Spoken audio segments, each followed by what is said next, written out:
नमस्कार, मैं शारदा पांडे आसान जिंदगी के इस एपिसोड में आपका स्वागत करती हूँ। आज मैं बताऊंगी गृह प्रवेश के पहले क्या सावधानियां रखनी चाहिए और गृह प्रवेश के बाद क्या सावधानियां रखनी चाहिए। तो सबसे पहले गृह प्रवेश तभी करें जब आपका नया घर पूर्णतः तैयार हो गया हो। जैसे कोई क्या करते हैं कि मान लो कि किराए में रह रहे हैं या सामूहिक जो परिवार है उनके साथ रह रहे हैं, तो उनको कठिनाई है तो घर बनवा लिए, तो आधा अधूरा घर है, खिड़की दरवाजे नहीं लगे, डेंटिंग पेंटिंग नहीं हुआ, तब भी बोलते हैं चलो भाई रह लेते हैं। नल बिजली कुछ भी नहीं लगा तो बोलते हैं चलो भाई हम घर में पूजा करा के रहने लगते हैं, धीरे धीरे करवाएंगे। या कुछ कभी धन की कमी की वजह से भी ऐसा लगता है कि चलो हम रहने लगे, हम धीरे धीरे फिर आगे करवाते रहेंगे। तो जो आधा अधूरा घर में जो गृह प्रवेश पूजा करा के रहने लगते हैं, तो ऐसी मान्यता है कि उस घर में सदैव कुछ न कुछ कमी बनी ही रहती है। मान लो आप कैसे भी तरीके से खिड़की लगवाएंगे तो दरवाजा टूटेगा, दरवाजा लगवाएंगे तो खिड़की टूटेगा, कहीं बाथरूम का नल खराब होगा, कहीं मतलब ये कुछ न कुछ आप हमेशा ही उसमें रिपेयर करवाते ही रहेंगे। इसलिए इस मान्यता को जो मान्यता है उस पर हम लोग ध्यान दें और घर पूरी तरह से कंप्लीट हो जाए। कहीं भी कुछ ऐसा ना रहे कि उसमें कुछ कि अभी बनवाना है चलो बाद में कर लेंगे, अभी गृह प्रवेश कर लें, ऐसा नहीं करना चाहिए। जो भी ऐसा करता है वो अनुभव में उनके आएगा। जो मैं बोल रही हूँ भले उस ओर पर ध्यान न दिया जाए, लेकिन अगर ध्यान देंगे तो आपको पता लगेगा कि हाँ ऐसा होता है, अब ऐसा होता ही है। तो जब भी गृह प्रवेश करें इस बात का ध्यान दें। जैसे कि आप इतने दिनों तक थोड़ा कठिनाई झेलें और कुछ दिन तक और कठिनाई अगर हो तो कोई बात नहीं, गृह प्रवेश के बाद जो आप नूतन घर में यानी नए घर में रहने आएंगे तो उसमें पूरा जीवन आपका भी सुख से बीते, आपके संतानों का भी आगे सुख से जीवन बीते। ऐसी ही मन में आप संकल्प करें, कल्पना करें और इन सब बातों को ध्यान रखते हुए ही गृह प्रवेश का पूजन या गृह प्रवेश का जब उत्सव होता है तभी करें जब पूर्णतः घर बन जाए। इसी तरीके से जैसे आप नया घर खरीदते हैं तो उसमें भी इसी तरीके से पहले आप नया घर जब खरीद लें उसके बाद उसमें अपने अनुसार उस घर का वास्तु ठीक करवा लें और उसके बाद उसको अच्छी तरह से साफ सफाई पुताई सभी कराते हैं। करवाने के बाद जो गृह प्रवेश की जो पूजा होती है वो आप जरूर करवाएं, साधारण ही करवाएं पर जरूर करवाएं। और जो उसकी प्रक्रिया है गृह प्रवेश की उसको जरूर करना चाहिए। इसी तरीके से मान लो जो बहन भाई गांव में घर बनवाए कि चलो हम कभी कभार इसमें आके रहेंगे, तो गांव में तो किराएदार वगैरह नहीं मिलते हैं, शहरों में तो किराएदार मिल भी जाते हैं, लेकिन उनको बार बार रखना फिर बार बार 2-4 महीने के बाद निकाल देना भी नहीं ठीक रहता। तो ये मान्यता है कि मान लो जैसे घर बनवाए और गांव में घर बनवाए, चलो हम कभी कभार आते हैं तो रहेंगे, गृह प्रवेश वगैरह कर दिए और उसमें दूसरे दिन ही आप उसमें ताला बंद करके और चले गए, तो ऐसे घर भी अशुभ माने जाते हैं, यानी कि वो रहने योग्य नहीं रहते। भले ऐसे कि आप महीना के लिए आए, 15 दिन के लिए आए तो ठीक है, लेकिन अगर उसमें कोई हमेशा रहने लगे तो वो उसमें अस्वस्थ हो जाता है, धन की हानि होने लगती है। जब भी गृह प्रवेश करें तो उसको तुरंत बाद उसको बंद करके नहीं जाना चाहिए या किसी को उसमें रख दें कि भाई इसमें रोज शाम को खिड़की दरवाजा खोल के दीप जला दे, 1 लोटा पानी रख दे और वो पानी सुबह तुलसी पौधा में डाल देना चाहिए। अगर आपका घर खाली रहता है तो ऐसा जरूर करना चाहिए। घर में कभी भी ताला नहीं बंद करना चाहिए गृह प्रवेश के बाद। जब भी आप गृह प्रवेश करें तो पूरी ही रीति से करें, जैसा जो गृह प्रवेश का जो नियम होता है। घर वगैरह जैसे बनवाते हैं तो हम घर बनवाने के लिए तो कोई आप उन्हें बता रहे हैं, गृह प्रवेश का ही बता रहे हैं, फिर भी जो आप सीढ़ियाँ बनवाते हैं सीढ़ी चढ़ने के लिए, उसके नीचे जो जगह खाली होती है कभी भी उसके नीचे सेप्टिक बाथरूम वगैरह नहीं बनाना चाहिए। घर का कबाड़ कभी भी उस सीढ़ी के नीचे नहीं रखना चाहिए। जहाँ तक हो सके, अगर जैसी जगह की कमी रहती है तभी उसमें आदमी कुछ रखते हैं, कुछ घर का कबाड़ हुआ कुछ हुआ, तो अगर आपको वहाँ कुछ रखना ही है तो आप उसमें दराज टाइप का बनवा के आप या तो उसमें अनाज वगैरह या कपड़ा का अलमारी टाइप का उसमें खंड खंड बनवा के कपड़ा, नए कपड़े, अनाज, ऐसे कुछ वस्तुएं जो घर के उपयोगी हों, जो कचरा न हो, जो गंदा न हो, वो वहाँ रख सकते हैं। जो भी सीढ़ियों के नीचे बाथरूम वगैरह बनाते हैं, एक काफ़ी दोषपूर्ण घर हो जाता है। फिर उसमें तमाम व्याधाएं आने लगती हैं और लोगों को पता भी नहीं चलता कि ऐसे उनके साथ क्यों हो रहा है। तो ये सब बातों को ध्यान में रखते हुए ही घर बनवाएं। उसी प्रकार से गृह प्रवेश जब करने जाते हैं तो सूर्य उत्तरायण रहे, यानी कि मकर संक्रांति से लेकर और देव शयनी एकादशी तक सूर्य उत्तरायण रहते हैं, उसी समय में गृह प्रवेश करना चाहिए। जब सूर्य दक्षिणायन हो जाए तो उस समय सूर्य जो अपने जो प्रभा रहती है वो उनका कम हो जाता है, तो उस समय गृह प्रवेश वगैरह या मांगलिक जितने भी कार्य होते हैं वो बंद हो जाते हैं। इसी प्रकार के दिनों के अनुसार रविवार, शनिवार, मंगलवार भी गृह प्रवेश नहीं किया जाता है। तिथियों में जैसे अमावस्या है और जैसे कि पितर है तो उसमें तो कोई नहीं करते शुभ काम। वैसे ही खर मास, मल मास, मरपक और चैत महीना, इन सब महीनों में भी गृह प्रवेश नहीं किया जाता है। और कोई कोई तो कुछ भी नहीं मानते, जल्दीबाजी के मारे हम भाई कुछ नहीं मानते। और कई भाई बहन, माता पिता तो ऐसा भी करते हैं कि पूजन भी नहीं कराते हैं, मानते ही नहीं हैं कि गृह प्रवेश का पूजन भी कुछ होता है, दान पुण्य, गौदान, ऐसा कुछ क्रिया होता है। या मान लीजिए कि किसी के पास धन नहीं है तो कोई बात नहीं, फिर भी छोटी मोटी ही पूजा, वास्तु पूजा, नवग्रह पूजा जरूर कराना चाहिए।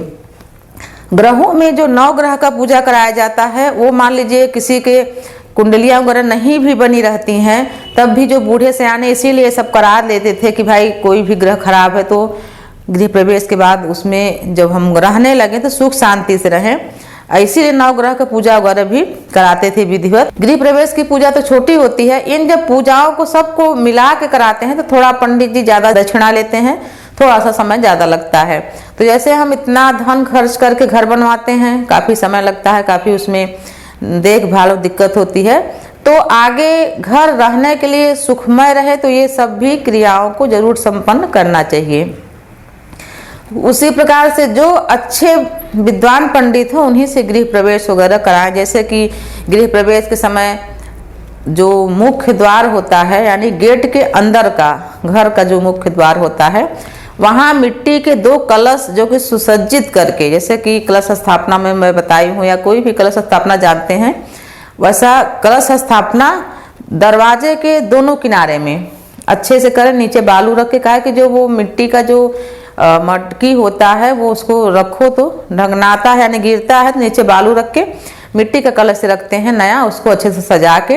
और कलश स्थापना का विधि आप आसान जिंदगी में सर्च करके देख सकते हैं। मिट्टी का कलश होना चाहिए दोनों तरफ। और ध्वज पूजन भी गृह प्रवेश में अनिवार्य है।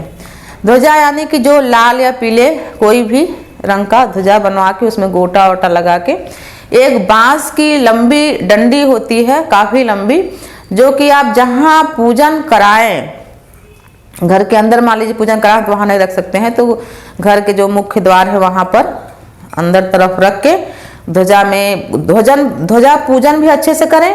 और ये मान्यता है कि उस ध्वजा को अपने घर में ऐसी जगह लगाएं जहां कि आपके घर से वो बाहर से दिखती रहे कि हाँ यहाँ पर गृह प्रवेश पूजन हुआ है।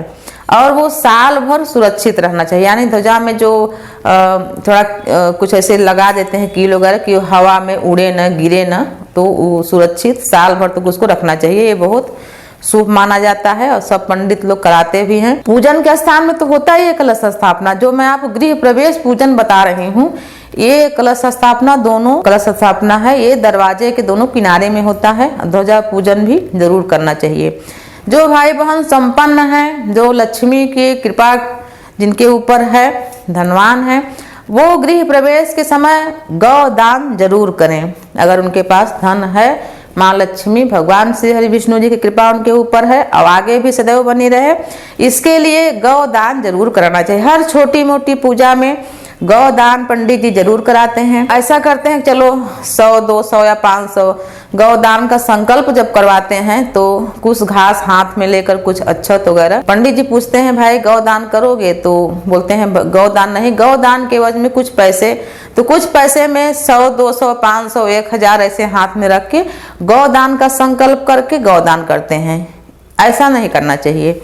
गौदान यानी गौदान, अगर आपको बछड़े वाली गाय जो कि दूध देती रहे उसको आप ले आइए। इस समय के मार्केट में तो कम से कम कुछ नहीं तो 20-25 हज़ार से कम अच्छी गाय नहीं मिलेगी, इतना लग जाएगा, उसको ले आइए। और आप ये देखिए कि आप जिसको वो गौ दान देंगे वो अपने पास उस गौ को रखे और उसका दूध वगैरह इस्तेमाल करे। नहीं कि आप किसी को दिए तो आप जिसको दिए वो दूसरे दिन और किसी को दे दिया, ऐसा नहीं। आप उसको भली भांति बोलें कि पंडित जी मैं आपको गाय जो देता हूँ उसको मैं कभी कभार देखने भी आऊँगा, इसको आप अपने पास रखें, इसको खिलाए पिलाए। तमाम पंडित जी लोग हैं उनको 2-2, 3-3 गाय रखे रहते हैं, वो दान पाई हुई, बहुत शुभ माना जाता है। ब्राह्मणों के भोज्य के साथ अपने रिश्तेदार भाई बहन और जो बहन बेटियां हैं उनको भी बुलाएं, आस पड़ोस को लोगों को बुलाएं, साथ में गरीबों को भी भोजन जरूर कराएं गृह प्रवेश में। गृह प्रवेश जैसे करने के बाद मान लीजिए आपको कोई मजबूरी है कि आप उस घर में बाकी दिनों या परदेश में रहते नहीं रह पाते तो किसी न किसी को रखिए। या जैसे जो भाई बहनें करते हैं गृह प्रवेश किए दूसरे तीसरे दिन उस घर में ताला लगा के चले गए तो आगे के लिए घर उपयोगी घर वालों के लिए नहीं रहता, रहते हैं उसमें जो तो अस्वस्थ होने लगते हैं, धन की हानि होने लगती है, अशांति का वातावरण हो जाता है। तो ऐसा कभी न करें। इसके लिए यही मैं आपको उपाय बताई हूँ कि एक तुलसी का गमला मुख्य द्वार पर रखें अगर आप घर में नहीं रहते तो। अक्सर ही देखा गया घर बनवा के घर बंद करके चल देते हैं, तो ऐसा नहीं करना चाहिए। और किसी न किसी को घर के मतलब आस पड़ोस में या कोई चौकीदार हो कोई भी, तो उनको ये कह दें कि भाई दिन में नहीं रात्रि में एक घी का दीपक जला के 1 लोटा पानी रख दें और थोड़ी देर के लिए ही सही खिड़की दरवाजा को खोल दें, घर की सारी लाइटें जला दें और कुछ चहल पहल जैसे माहौल उस घर में हो कि हाँ यहाँ कोई रहता है। बाद में 1 घंटे के बाद बंद कर दें। ऐसा रोज करना चाहिए जब तक आप उसमें स्थायी न रहने लगे, नहीं तो वो घर एक तरह से अशुभ फल देने लगता है खाली घर। गृह प्रवेश के पहले जैसे कि मान लीजिए घर बन गया तो जब तक पूजा न हो जाए तब तक उस घर में कोई भी चीज इस्तेमाल उपयोग नहीं करना चाहिए, जैसे बाथरूम वगैरह हुआ ये इस्तेमाल नहीं करना चाहिए। और जो गृह प्रवेश का जो भोजन बनता है चाहे प्रसाद ही क्यों न हो वो तब तक नए घर में चूल्हा न जलाएं जब तक गृह प्रवेश की पूरी प्रक्रिया संपन्न न हो जाए। कलश स्थापना से लेकर ब्राह्मणों की विदाई तक या जो भी पूजा पाठ आप करवा रहे हैं संध्या के समय, तो जो भोजन वगैरह होता है कोई क्या करते हैं, कोई क्या मैं अक्सर ही देखती हूँ ऐसा करते हैं कि घर बन गया है तो उसी घर में प्रसाद बना लिए, उसी घर में जो भोजन बनता है लोगों को खिलाने के लिए उसी घर में बनता है और सब खा रहे हैं, बाथरूम वगैरह इस्तेमाल कर रहे हैं। तो ऐसा नहीं करना चाहिए, ये पूजा में खोट माना जाता है।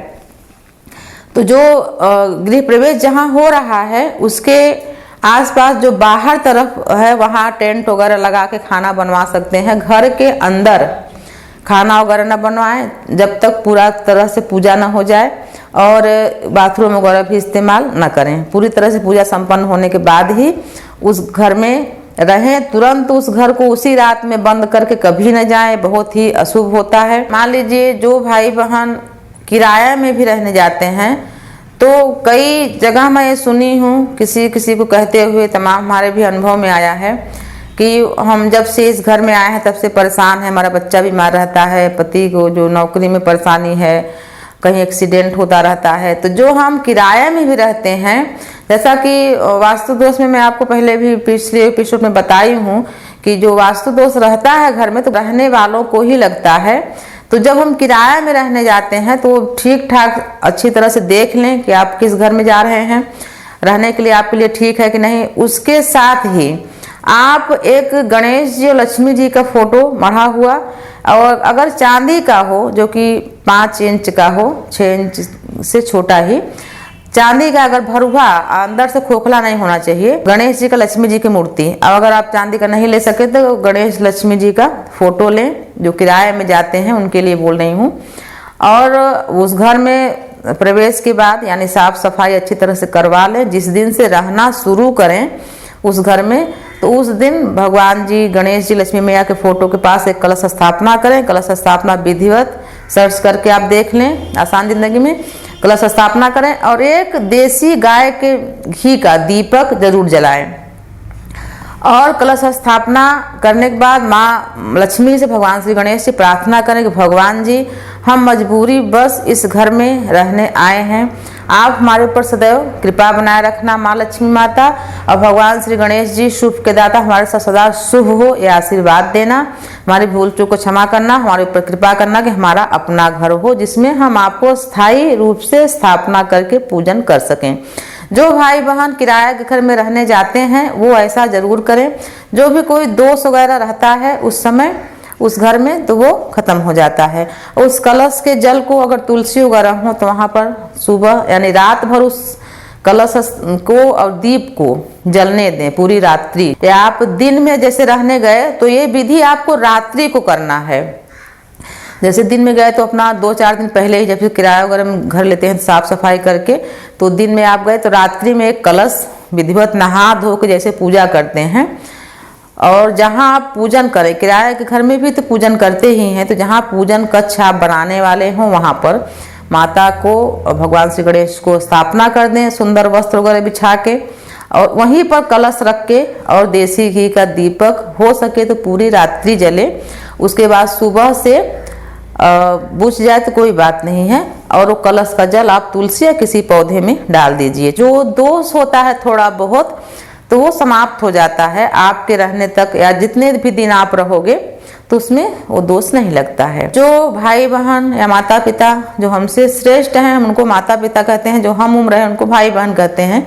तो जो भी घर बनवाएं तो उनके लिए भी यही है कि गणेश जी की और लक्ष्मी जी की मूर्ति एक में, जो कि 5 इंच की लंबी होनी चाहिए, भरुही खोखली नहीं होनी चाहिए, वो जरूर लें। और जब गृह प्रवेश का पूजन करवाएं उसी समय पंडित जी से प्राण प्रतिष्ठित करवा लें उस मूर्ति को मंत्र द्वारा, पंचामृत से स्नान वगैरह करवा के, और अपने घर के पूजन में उस मूर्ति को जरूर स्थापना करें और प्रतिदिन पूजन करें। ये उन भाई बहनों माता पिता के लिए है जो घर में रहें। ये नहीं कि आप मूर्ति को रख दिए विदेश या प्रदेश चले गए, वो मूर्ति ऐसे बड़ी हैं। जब प्राण प्रतिष्ठित मूर्ति रहती हैं तो उनको रोज भोग दीप हवन चाहिए, प्रतिदिन हवन नहीं तो दीप और धूप वगैरह भोग रोज चाहिए। अगर ऐसा आप करते हैं तो कोई भी मान लीजिए दोष घर में है, वास्तु दोष, कुछ न कुछ दोष रहता ही, हम कैसा भी कुछ भी करें तो वो जो दोष है वो खत्म हो जाता है। अगर हो सके तो छोटा सा लोटा चांदी का, जिसको हम कलश बोलते हैं, छोटा सा कलश, तो वो लोटे में रोज भगवान श्री गणेश जी के सामने, माँ लक्ष्मी के सामने नया जल भर के रख दें। जैसे कि मैं पिछले एपिसोड में पूजन विधि में, नियमित पूजन में बताई हूँ कि भगवान के पास एक लोटा पानी जरूर रखना चाहिए, कलश टाइप का रहता है, भर के ढक के और कुमकुम का टीका लगा दे। तो जो मैं गृह प्रवेश का पूजा बता रही हूँ उसके लिए है चांदी का छोटा सा लोटा, 100 ग्राम 50 ग्राम भी पानी आ जाए, और पूजा के समय उसको भर के रख दें। दूसरे दिन उसको पौधे में डाल दें, पूजा के समय भर के रख के दूसरे दिन पौधे में डाल दें। ये क्रिया करने से जो भी कोई दोष होता है वो खत्म हो जाता है। जिस घर का मेन गेट, मुख्य द्वार दक्षिण तरफ हो उस घर में गृह प्रवेश एकम, षष्ठी और एकादशी 11 तिथि में करना चाहिए, ये शुभ माना गया है। जिस घर का मुख्य द्वार पश्चिम की तरह हो उस घर में दूज और सप्तमी यानी द्विज तिथि और सप्तमी तिथि में गृह प्रवेश करना चाहिए। जैसे आप गृह प्रवेश की पूजा करा रहे हैं तो जो मेहमान या आस पड़ोस वाले जो भी घर के लोग भी आए तो मुख्य द्वार के सामने चप्पलों और जूतों का ढेर नहीं होना चाहिए। ऐसी एक आप व्यवस्था बनाइए और लोगों को, एक जन को बता दीजिए कि जो भी मेहमान या आस पड़ोस के लोग या अपने ही घर के लोग आए तो जूता चप्पल उतारने का एक उनको उचित स्थान बता दीजिए कि उनको बुरा भी न लगे। और कोई भी पूजा कोई भी पर्व हो तो ढेर सारे जूता चप्पलों के ढेर मुख्य द्वार के सामने या अंदर आए तो दूसरे द्वार के सामने नहीं होना चाहिए। और ऐसे जगह नहीं होना चाहिए जहाँ की देखने पर जूता चप्पल ढेर सारा दिखे, ढेर दिखे, ऐसा नहीं होना चाहिए। कहीं एक किनारे में जितने भी लोग आए उनका जूता चप्पल व्यवस्थित उतरवा दें और वो जाते समय आराम से पहन लें, इसका भी ख्याल रखना चाहिए। जिस समय हम कोई पूजन आयोजन कोई अनुष्ठान कराते हैं तो देवी देवता को आवाहन किया जाता है, तो मुख्य प्रवेश द्वार से होते हुए भी भगवान की कृपा घर में प्रवेश करती है। तो इसीलिए हम केले का खम्भ सबसे मुख्य द्वार में और कलश स्थापना बंधन वार जैसे कि अशोक और आम की पत्तियों को लेकर उसको हम पूजा में पहले बंधन बार बना लेते हैं, यानी तोरण बोलते हैं, बंधन बार भी बोलते हैं।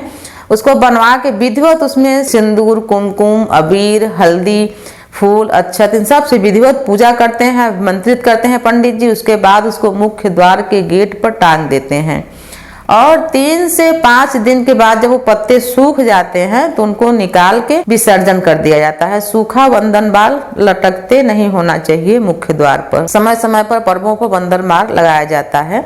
तो ये भगवान का हम स्वागत करते हैं। हम जिन देवी देवताओं का नवग्रह का हम पूजन करते हैं उनका स्वागत उनका आवाहन करते हैं। तो मुख्य द्वार पर जैसा कि मैं दीपावली पूजन में भी बताई हूँ कि झाड़ू टूटी फूटी चीजें चप्पलें ये सब दरवाजे के पास या घर के किसी भी दरवाजे के पास सामने से नहीं होना चाहिए, किनारे में रखें तो देवी देवता भी और जो आने जाने वाले हैं उनको भी अच्छा लगेगा। और मेन गेट का पूजन विधिवत करें। कभी भी जब भी आप घर बनवाएं, मैं गृह प्रवेश की पूजा बता रही हूँ फिर भी आपके भलाई के लिए बता रही हूँ, जब भी आप घर बनवाएं तो एक ही दरवाजा नहीं होना चाहिए, 2 दरवाजे जरूर होना चाहिए। जब भी आप घर बनवाएं तो ये जरूर ख्याल रखें अपने घर के बगल में जरूर जगह छोड़ें। तो जैसे आप अधिकतर पूर्व उत्तर दिशा में मुंह करके घर बनवाते हैं तो दूसरा दरवाजा दूसरे दिशा में होना चाहिए और जरूर होना चाहिए, छोटा ही सही जरूर होना चाहिए। तो वो दरवाजा जरूर बनवाएं। एक दरवाजा मतलब एक ही तरफ 2 दरवाजा बनवाने से कोई मतलब नहीं है, 2 दिशा में दरवाजा जरूर होना चाहिए। और सुरक्षित मजबूत दरवाजा कि बाद में जैसे कि मान लीजिए आप यहाँ वहां गए हैं तो कोई उसमें घुसे न, काफी मजबूत और ठोस दरवाजा लगवाइए, दूसरी तरफ वाला आगे वाला भी। तो मैं आपको विधिवत गृह प्रवेश खरीदे हुए मकान का भी पूजन, जब आप किराए में रहें उसका भी पूजन विधिवत बताई हूँ। आशा है आपको इससे काफी लाभ होगा। इसी तरह की जानकारियां हम आगे भी आपको देते रहेंगे। आप देखते रहिए आसान जिंदगी। तब तक के लिए नमस्कार।